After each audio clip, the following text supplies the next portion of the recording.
салом ба бинандагони қадрдони радио Озодӣ ва хуш омадед ба барномаи сархати рӯйдодҳо. имрӯз 27 июн аз он мегӯем ки сели рӯзи гузашта ба деҳаи Ворух харобӣ овардааст.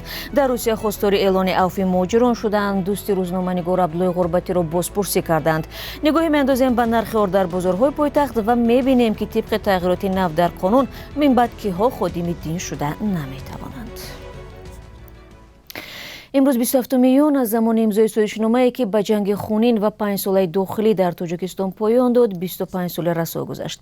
дар ҳамин рӯз дар соли 1997 ҳукумати Тоҷикистон ва иттиҳоди нирӯҳои мухолифон дар Москав созишномаи истиқрори сулҳ ва ризояти миллиро имзо карданд ки заминаро барои хатми даргирӣ ва ташкили ҳукумати фарогир муҳайё кард. мақомоти Тоҷикистон солҳо боз қарордоди сулҳро намунаи барҷастаи кори худ нишон медиҳанд ва ин таҷрибаро барои ҳалли низоъ дар Афғонистону гӯшаҳои дигари ҷангзада муҳим мешуморанд. намояндагони мухолифон мегӯянд ҳукумат на танҳо ба ваъдааш дар мавриди тақсими қудрат наистод, балки сулҳро ҳосили талошҳои якҷониб донисту онҳоро аз саҳнаи сиёсӣ ронд ва идеяро зиндониву гурӯҳеро фирорӣ кард. баъзеҳо дар бораи осебпазир шудани сулҳи тоҷики он дар солҳои охир мегӯянд. бинандагони азиз, дар барномаи ахбор имрӯз ба ин мавзӯъ бармегардем. шоми дирӯз дар деҳаи Ворухи шаҳри Исфара сел омада ба моликияту иншооти мардум осеби зиёд расондааст. корбарони радиои Озодӣ бо фиристодани навор гуфтанд дар офати табиӣ тақрибан аз 20 то 30 хона комилан ва ё қисман вайрон шуда, чанд тан аз сокинон ки зери сел монданд дар беморхона бистарӣ гардиданд. тибқи маълумоти расмӣ барои бартараф кардани паёмадҳои сел зери раҳбарии раиси шаҳри Исфара Баҳодурзода Баҳовиддин фавран ситоди корӣ таъсис дода шудааст ва масъулини мақомоти маҳаллӣ ҳамроҳ бо мутахассисони сохторҳои марбутаву ҷалби техникаҳои зарурӣ ба деҳаи Ворух сафарбар гардиданд. муфаттиши додситонии ноҳияи Шоҳмансур Эмомалӣ Саидзод корманди хабаргузории Азия Плюс ва аз дӯстони наздики Абдулло Ғурбатиро чанд соат бозпурсӣ карданд. мақомот то ҳол мавзӯъро тавзеҳ надоданд.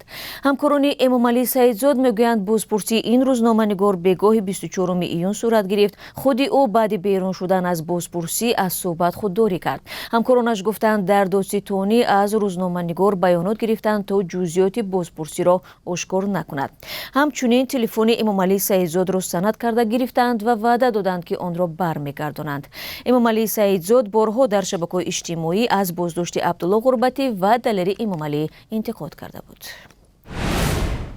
бинандагони азиз, чун саволи аксарияти шумо дар бораи нархи ор дар Тоҷикистон аст, тибқи иттилои оҷонсии омор дар 5 моҳи соли ҷорӣ ба кишвар ҳудуди 17 000 тонна орд ва 330 000 тонна гандум оварда шудааст ки нисбат ба соли гузашта камтар мебошад.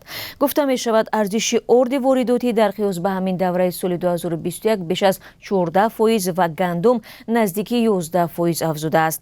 дар ҳамин ҳол тибқи ҳисобҳо дар ин давра арзиши орди нави якум дар Тоҷикистон ба ҳисоби миёна беш аз 20% гарон шуда, як халтаи 50 килоӣ дар бозорҳои Душанбе аз 380 то 400 сомониро ташкил медиҳад. як соли пеш нарх 280 сомонӣ буд. дар ҳоле ки афзоиши нархи орд дар Тоҷикистон идома дораду баъзе аз кишварҳо ба виҷа Русия ва Қазоқистон содироти гандумро маҳдуд карданд, мардум ҳам нигаронанд ки дар ояндаи наздик вазъ чӣ хоҳад шуд.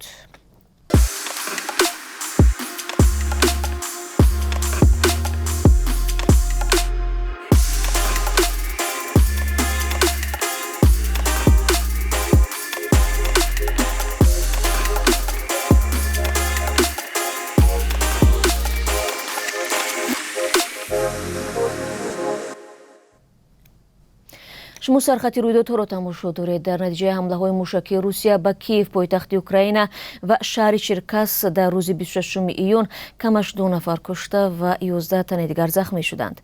баъди осеб дидани ду бинои истиқоматӣ ки Виталий Кличко, шаҳрдори Киев, ба маҳалли ҳодиса рафтааст, ба гуфтаи ӯ дар ин ҷо 1 нафар кушта ва 6 тани дигар ба шумули як кӯдаки 7 сола захмӣ гардиданд.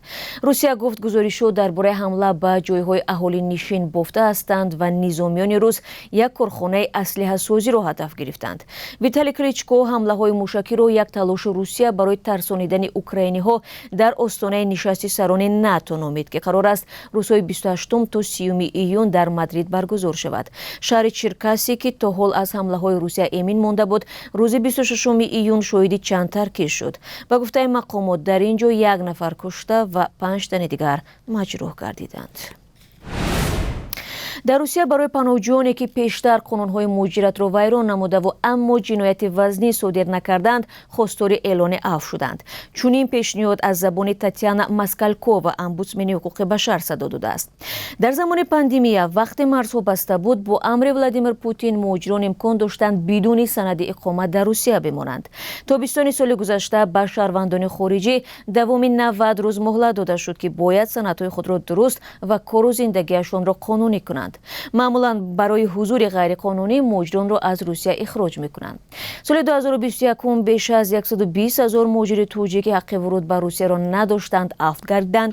мақомот дар гузашта гуфта буданд, ки тақрибан 230 000 нафар муваққатан аз ҳаққи сафар ба Русия маҳрум мебошанд.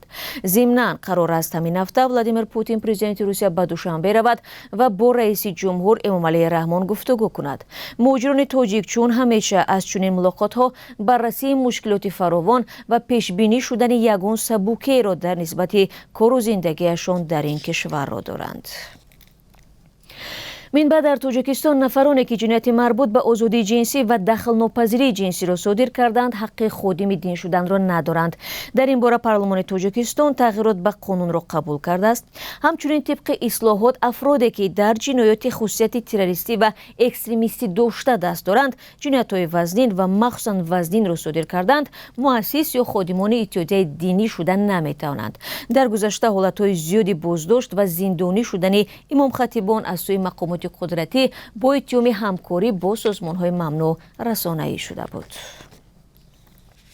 дӯстони азиз, ҳоло барои шумо иди қурби асъори хориҷӣ дар Тоҷикистон иттилоъ медиҳам. имрӯз 27 июн Бонки миллӣ 1000 рубли русиро бо нархи расо 177 сомонӣ пешниҳод мекунад. қимати $1 10 сомониву 56 дирам ва 1 евро 11 сомониву 16 дирам аст. бинандагони меҳрубон, дар ҳамин сонияҳо нашри навбатии сархати рӯйдодҳоро ба поён мебарам. 3 соат баъд барномаи ахбори озодӣ тақдиматон мешавад. то дидорҳои баъди худро эҳтиёт кунед ва худо нигаҳдорад.